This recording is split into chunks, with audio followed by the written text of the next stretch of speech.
Here are solutions to homework set number 3 for ECE 463-663 Modern Control. This homework set looks at canonical forms, similarity transforms, and LaGrangian dynamics. Now the first problem is given a transfer function, express it using controller canonical form. So here the trick is multiply out the polynomials, then you can almost write it by inspection. In controller form, it's ones in the off diagonals. The denominator polynomial is right here with a minus sign. The numerator polynomial is the C matrix, and there's your B matrix. As a check, if I throw that in MATLAB, here's your A matrix, B, C, and D. Throw that in MATLAB, find the transfer function. Sure enough, that's a valid representation of this system. Problem 2, repeat in cascade form. In cascade form, I have a first-order system that drives another first-order system that drives another one. Pick off the 3 terms. To solve, I put this over a common denominator, then match the numerator. So multiplying it all out, 20s squared plus 180 is A times this plus B times C. Solve for A, B, and C.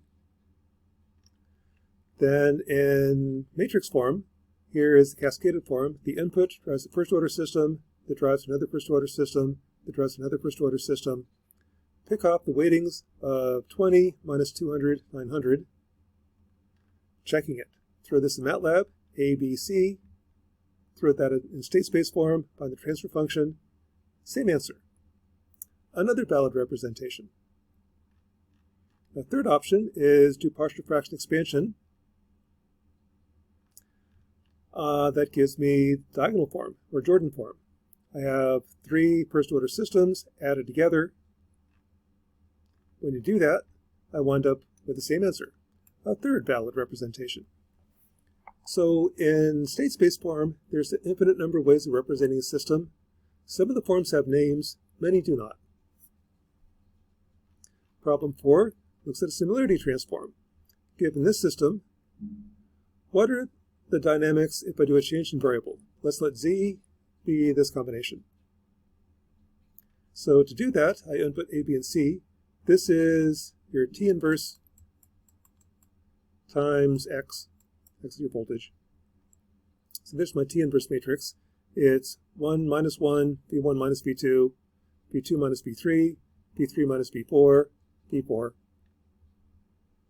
T is just the inverse of T inverse. There's my similarity transform.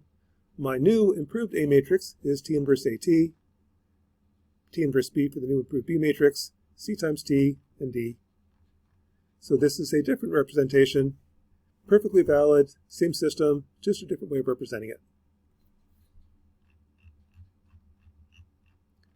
Problem 5. Express this block diagram in state space form.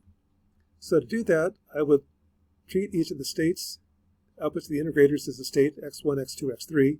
The input are your dynamics. So for example, Sx1 is A1 times x1 plus B1 times x3. Sx2 is A2 times x2 plus B2 times x3. Sx3 is R minus C2x2 minus D2 x3 minus C1x1 minus D1 x3. So putting that in state space form then, Sx1 is A1 times x1 plus B1 times x3 is x2 as x3. This is the state space representation for that block diagram. Another block diagram, Sx1 is A1 x1 plus B1 x3 minus B1 C2 x2 minus B1 D2 C1 x1 plus R. Likewise for Sx2, likewise for Sx3. Put in matrix form, this is the matrix representation for this system. The importance is if I want to input this into MATLAB, just specify the A, B, C's, and D's, combine it this way, and you've got the dynamics that represent this block diagram. Problem next. Problem 7. Find the dynamics of a ball rolling in a bin where the bin has this shape. This is kind of painful, but that's kind of how Lagrangians work. You can at least get an answer. So the potential energy is just mgy. Here's the y coordinate as a function of x. The velocities take the full derivative. That's using chain rule. Take the derivative of the first term is minus e to the x cosine x, x dot. Derivative of the second term is minus sine x, x dot. So that's y dot. Kinetic energy is, assuming a solid sphere, 0.7 m x dot squared plus y dot squared. Here's x dot squared. Here's y dot squared. Pulling up the x dot squared. Doing some algebra simplifies to this. Okay, cosine squared plus sine squared is 1. Simplifies. So the Lagrangian is kinetic energy minus potential energy. There's the Lagrangian. We're simplifying it. The force on the ball is then the full derivative with respect to the partial derivative with respect to x dot minus the partial derivative with respect to x. Partial derivative with respect to x dot, here's an x dot, comes down here, all x's, so that's treated as a constant. Partial with respect to x is, here's an x, there's an x, chain rule, first term, second term, third term, and then first term, second term. Okay, takes a while. Now take the full derivative.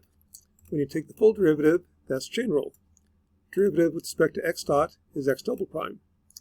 Derivative with respect to e to the 2x gives you 2x dot e to the 2x. Derivative with respect to this term gives you 4x dot e to the 2x. Cosine term gives you minus sine of x, x dot. Sine term gives you cosine of x, x dot. Simplifying, doing some algebra, time passes. Eventually I get an equation in terms of x double prime. Solving for x double prime, that's the acceleration function of position and velocity.